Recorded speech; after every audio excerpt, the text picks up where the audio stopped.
Let's talk about how to be top drawer to supersize and grow your business. Sharon Horne-Ellstrom here. I have a ton of these around my house. I love storage units and organization because I'm not naturally super organized. I'm a chaotic, cluttery person unless I organize things. When it comes to work and my work life, always super duper organized. This is an example of trying to organize my crafting and fun life with my granddaughter. This is actually an example of all kinds of broken jewelry and things we can use for crafts.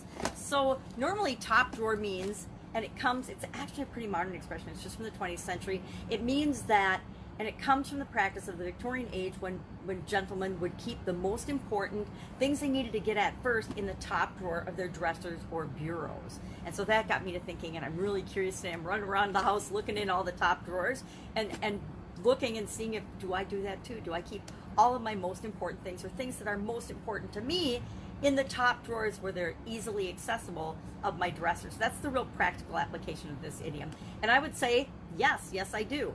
You know, in my desk, in my office, upper right-hand corner of my desk is the most important, most often, most needed information, tools, and things that I need access to.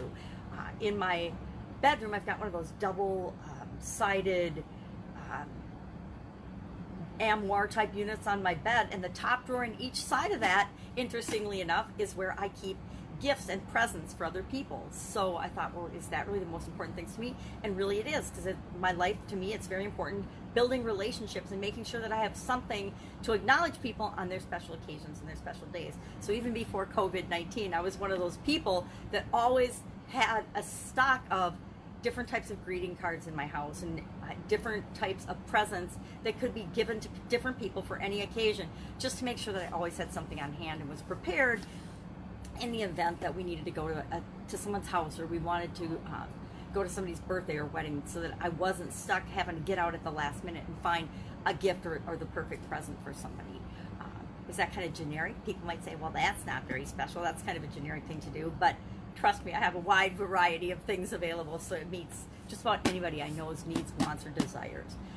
So top drawer, it's really interesting to be running around my house looking at all the different drawer units that I have in the place, and then what's actually in them. For example, this one, the most important thing is not in the top drawer. This is just a way to organize things. I've got another one of these where I keep different size of those clips. I forget what they're called, the clips that you pinch and they open up. You know, the biggest ones happen to be in the top drawer because when I was cleaning out my old office, that's the drawer I started filling first, and I found the bigger clips first.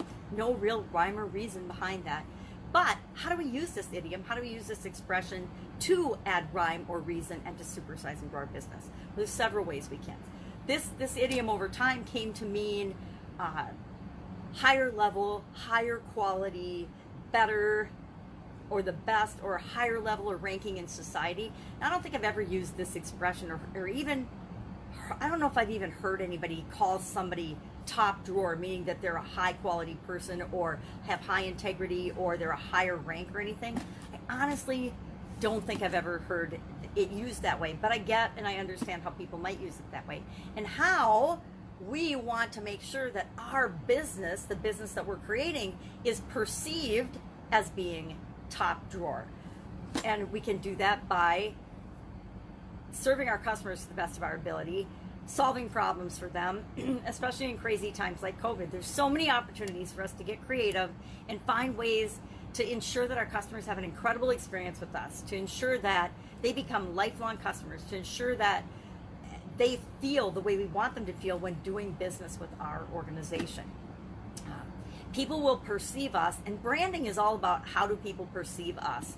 You know, how do others look at us? How do they see us? How do not only our customers see us, but how does the competition see us? How are we seen and viewed in our industry? And so there's a lot of people that can help you to beef up and shine up and polish up your branding. It's something I'm working on personally right now, because I showed up as Pajama Grandma for a couple of years, and that wasn't necessarily how I wanted to be perceived in my marketplace and with the people that I help and serve. So our branding is one way that we can really have an impact on how we show up and how we're perceived in the marketplace. Truth is, about branding, people are going to form opinions about you whether you purposely impact that opinion or not. So why not have a spin on it and make sure it's a positive impact versus what they might come up with themselves? Politicians should do more branding, I think. So that's one of the ways that we can really impact our ranking, our standing in the world, the industry, the niche or the market that we're in, is by knowing how we're perceived and then doing things to impact that in a positive way, doing things that really serve our people so that they see us as the best in class, the best in our industry, the best at what we do, the best at meeting their needs, their particular needs, no matter who and what they are. And the cool thing about the global economy we're in right now is that we can break that down to smaller and smaller, more specialized people that we serve.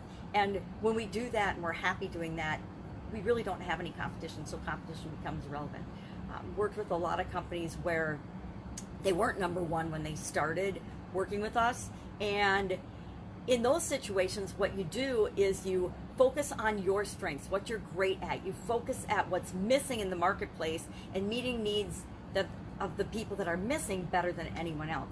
And pretty soon you find that you're number one and competition becomes irrelevant. You don't have to worry about the competition because people see you as unique and different and special, and they see you as the go-to solution for their particular problems. That's where we all really want to get our businesses to, so that we are serving the people that we love and want to serve, doing what we love and want to do, and having them believe and know that we are the absolute positive best solution for them. That's how you become top drawer. So curious? I would love if some people would share in the comments below what they keep in the top drawers of their life, in their bureaus or in their offices or whatever, just because I'm really, really curious now to see if I am like other people or very different than other people. I did mention that if you're going to get robbed, maybe it isn't the best idea to keep your most valuable, most important things in the top drawer of your business or your life or your house. I say get a safe for that stuff.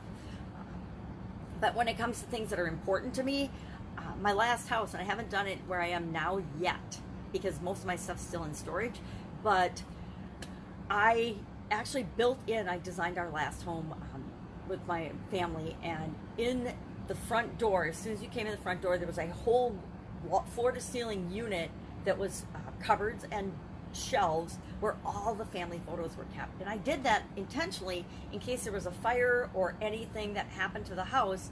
It would be easy to access and save those. It was actually some old, I think they were C or 8-track. There was probably even some VHS tapes in there of family memories and things and family holidays.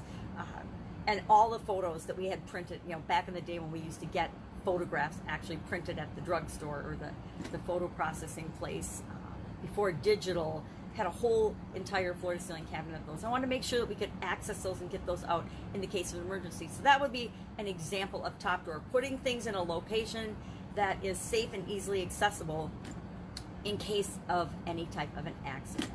Things like that. All right, that's it. That's our idiom for today. Love to know your experience with it. I will be with you tomorrow with another interesting idiom. What does it mean? Where did it come from? And how might you apply it to your business today? Take care.